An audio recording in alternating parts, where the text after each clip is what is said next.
the next interpellator would be Congresswoman Jinky Luistro. You are now recognized. Thank you, Mr. Chair. Yun pong sagot ng CICC to be specific is quite alarming because it might encourage people to keep on sharing because it has no accountability. So I hope later we can cite the legal basis which support the statement that sharing a fake news or a malinformation does not carry with it a liability with respect to the sharer. That is very alarming, sir.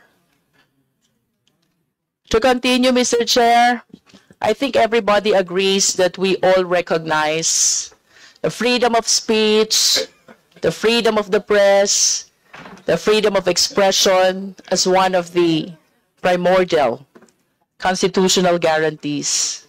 However, kagaya po ng sinabi ng ating esteemed colleagues, ang lahat ng batas, ang lahat ng karapatan ay hindi absolute. It has to be subjected to restriction. And as I was listening to our hearing today, since this morning, I can already conceive the magnitude of the danger, the problem that we are facing right now. As a matter of fact, Mr. Chair, talking about internet, talking about cyberspace, unlike ordinary crimes, Tito, it is difficult to define territoriality because cyberspace, internet is boundless. And that is the challenge, the biggest challenge that we are facing right now. As a matter of fact, I wish to share one perfect illustration. Nakakatawa po kasi dumaan din sa news feed ko in one of the social platforms. Through AI, biglang nag-kiss ang former president at ang former senator, Laila De Lima. And I hope some of you were able to view that also. Pag-uwi ko po ng Batangas, ang sabi nung magtataho, who's living in a very remote area, bati na pala si Duterte at si De Lima. So, that's how they influence people in the grassroots. And the question is, how do we correct the effect of wrong information? What if this wrong or fake information pertains to matters of national security? Ayaw nating mag-engage ng war, but because of fake news, somebody triggered and initiated some of us to engage in an activity which we have been really opposing and avoiding.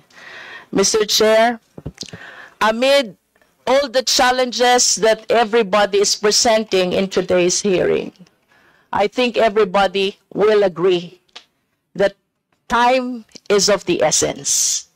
Napapanahon na po for all of us to address the proliferation of fake news. It affects not only our personal interest, it could also affect national interest and even world's interest. With that, Mr. Chair, I have questions for DICT, and I wish I could get a very clear answer. Tayo po ba ay may jurisdiction sa social media platforms? By social media platforms, we are talking about Facebook, TikTok, Instagram, Twitter, YouTube. At least, ito po yung prominently used by Filipinos. May jurisdiction po ba ang Philippine courts over social media platform? Sir, let me qualify my answer since this was directed to the ICT. With regard to regulation, we do not regulate social media platforms. We do not have any mandatory powers over them nor oversight powers over them. With regard to courts, Your Honor or Mr. Chair, I think that is better answered by the lawyers, the DOJ here. Linawin po natin, sir, yung inyong naging response. When it comes to regulatory power of the ICT, walang jurisdiction ang DICT over social media platforms. And your basis is the charter of the ICT. Do you confirm this? Sir, yes, Your Honor. Now we go to NBI perhaps, or the DOJ if we have resource persons from DOJ. May jurisdiction po ba ang Philippine courts over the social media platforms? Well, good afternoon, Your Honor. Philippine courts doesn't have any jurisdiction over social media platforms for the reason that these social media platforms operates under different jurisdiction. And we have the principle By of different jurisdiction, ano pong ibig sabihin natin? Do you mean outside the Philippine territory? Yes, Your Honor. The servers of these platforms are outside the Philippine territory, Your Honor. Nonetheless, how do they operate within the country in as far as using the cyberspace is concerned? Well, the operation is through the internet. So, internet is accessible to everyone. And we have no way to regulate that. I think the regulation should be better addressed by the DICT, who has jurisdiction over matters of telecommunications. As to regulation, the DICT, I believe, has answered already. Wala sa mandato nila ang regulation ng social media platforms. But I hope you realize, parang continuing yung crime eh. While it is being committed outside, the perpetration is happening even inside the Philippine territory. Yes, you really have to rely on your mandate on existing laws, pero meron po tayong principles sa batas. Yung tinatawag nating continuing crime. And I would like to raise this legal question.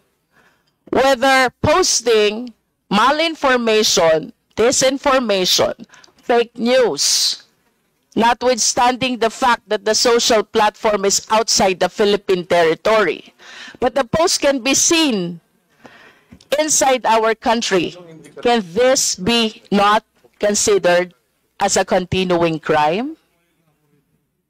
DOJ, please. Ma'am, Your Honor, on the part of the law enforcement, we adhere to the duality doctrine of duality of crimes. So under the duality of crimes, since most social media platforms are owned by other countries, we also need to consider whether the crimes that are punishable here in the Philippines are also punishable in other countries who own the social media platforms. And can you explain that?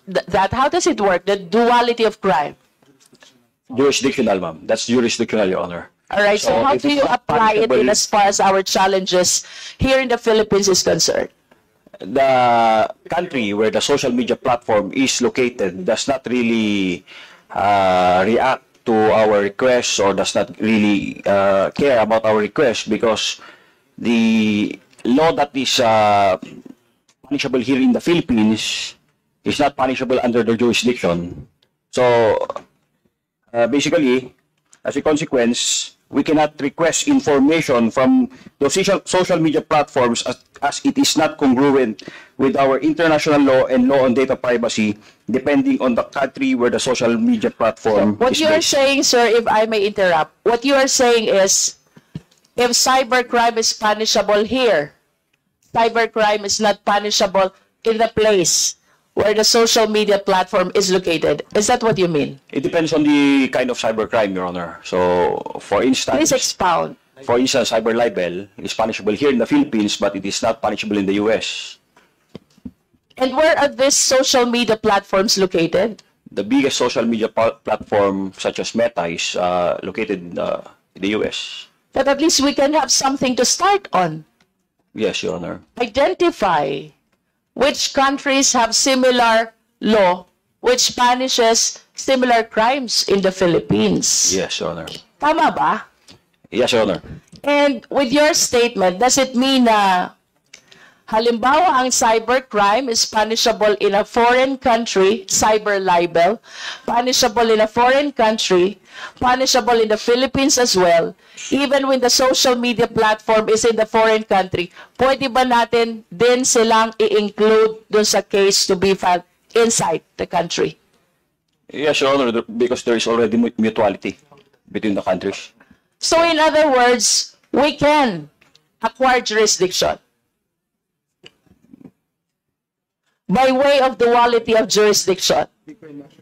Following your explanation, DOJ, kapag parehas ang batas ng Pilipinas at ng foreign country where the social media platform is located, Yes, we can acquire jurisdiction. Do you confirm that? yes, Your Honor. So, kindly state for the record, nasan po yung Facebook? May I clarify, Your Honor? Yes, DOJ. Actually, I'm from the NBI, Your Honor. Actually, Your Honor, we do not acquire jurisdiction over the social media platform. We can only do requests. And the request we do is granted if the crime, which is the basis of the request, is also punishable in their jurisdiction. Yes, that is the duality of jurisdiction. Yes, Your Honor. But What is your basis in saying that we cannot acquire jurisdiction over the social media platform, notwithstanding the fact that both countries have the same law punishing the same crime? Because I believe when we say duality of jurisdiction, it means that we can acquire jurisdiction as well. Your Honor, good afternoon. I am the OIC Director for the Office of Cybercrime, Your Honor, an attached agency of the Department of Justice.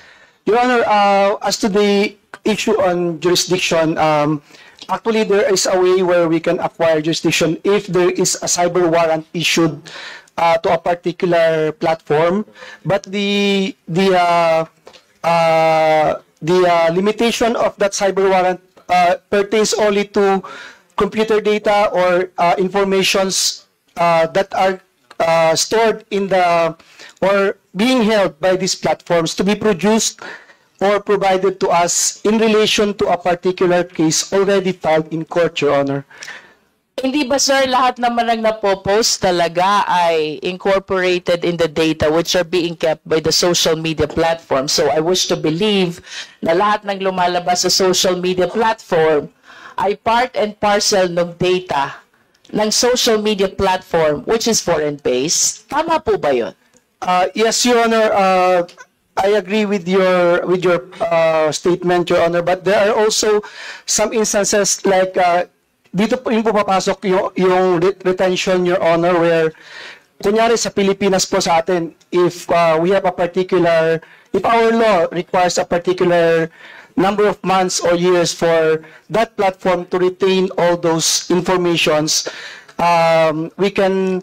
We are now qualifying our answer now. CICC, right? No?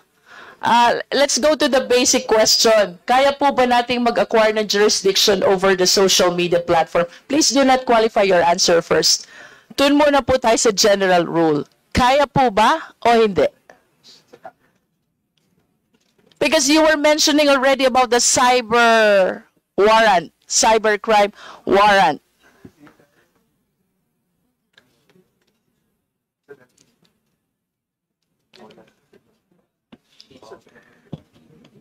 Your Honor, that's a very difficult question.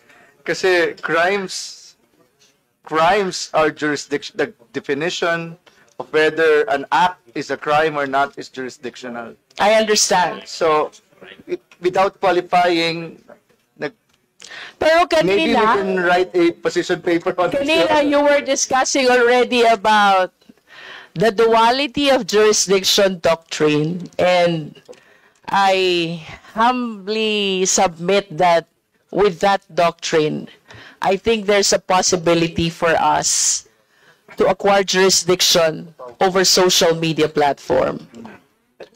Your Honor, may I also, in addition to what was stated by Yusek Jeffrey, there is also a matter, Your Honor, or a question if the social media platform actively participated in a perpetration of a crime. So, kung actively participatory po siya, there's... If I may interrupt, sir, cybercrime law, to distinguish it from the crimes defined under the revised penal code, is considered as a special law. Do you agree? O, di ba? That's where the distinction lies between mala inse and mala prohibita. And when we speak about mala prohibita, what does it say? We do not care about malice. The only question is whether the crime is committed or otherwise. Tama po ba yun? Yes, Your Honor, we totally agree with that, Your Honor. Yes, but you were discussing about knowledge, about participation in the perpetration of the cyber libel or cybercrime. Parang medyo contradictory po yun dun sa konteksto ng mala prohibita or malum prohibitum.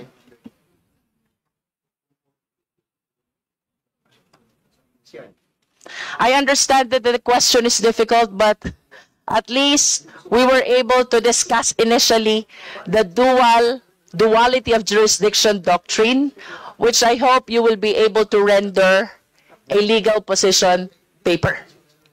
And in relation to that duality jurisdiction doctrine, I remember that my question started with the concept of continuing crime. Can you please shed light? Hindi po ba ito pwede i-consider na continuing crime? As long as the malicious post is still active, Yes. Your Honor. So you agree? Yes, Your Honor, we agree. So That if it's still a this can be continuing crime. considered as a continuing crime, the one who posts here is liable, and the server who makes possible the posting while it is based in foreign country can also be held liable. The question is difficult again. And of course, I appreciate that the Honorable Roman already requested to invite a constitutionalist to help us understand how we go about this. I just wish to submit that this cybercrime law was drafted, passed, and approved with the knowledge in mind that cyberspace is boundless, internet is boundless, and perpetrators are not confined only in the Philippine territory, but even outside. So I wish to believe that the drafters of this law considered the possibility of indicting as well the perpetrators who are based in the foreign country. That is a manifestation, Mr. Chair. And to proceed, Mr. Chair, I wish to state for the record before I proceed that this representation is requesting the DOJ to render a legal position with respect to the two issues raised already, the duality of jurisdiction doctrine and the concept of continuing crime.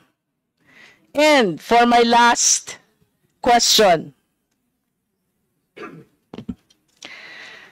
sa atin pong pag-aaral ng batas, mayroon po tayong tinatawag na warrantless arrest.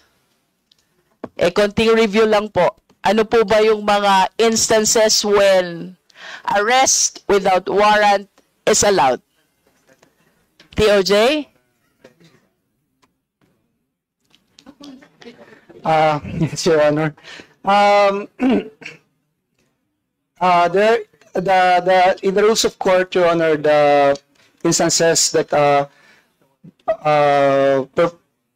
warrants a warrantless arrest, Your Honor, is if a particular crime is being committed and the police officer has actual knowledge of or actual knowledge of the perpetration of the crime, Your Honor, the law enforcement can actually conduct the arrest of the subject without the necessity of a warrant, Your Honor. DOJ, you will agree with me, we call it the doctrine of flagrante delicto. Yes, Your Honor. Yes. if a person is caught while committing a crime, he can be arrested even by a private citizen without need of a warrant. Yes, Your Honor. As a citizen arrest, Your Honor. Okay. Mayroon pong fake information, nakapost yung isang vlogger. Can it be considered as flagrante delicto?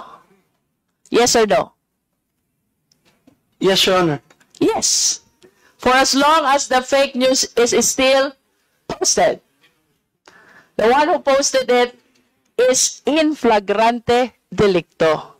So the question now to the law enforcement, can we effect an immediate arrest, considering that the one who posted is caught in flagrante delicto? Yes, Your Honor, as long as the attribution could be established. Mr. Chair, ang dami po ng vloggers na can be considered caught in flagrante delicto, and I find it strange. Walang inaaresto ang ating law enforcement agency.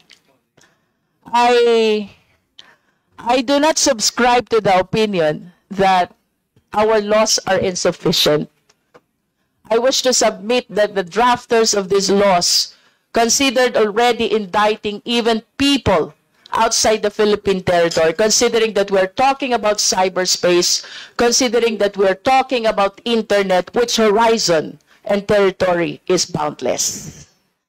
And going back to that doctrine of flagrante delicto, the biggest question is, ang dami pong vloggers without any concern at all about the possible consequences, about accountability, about liability.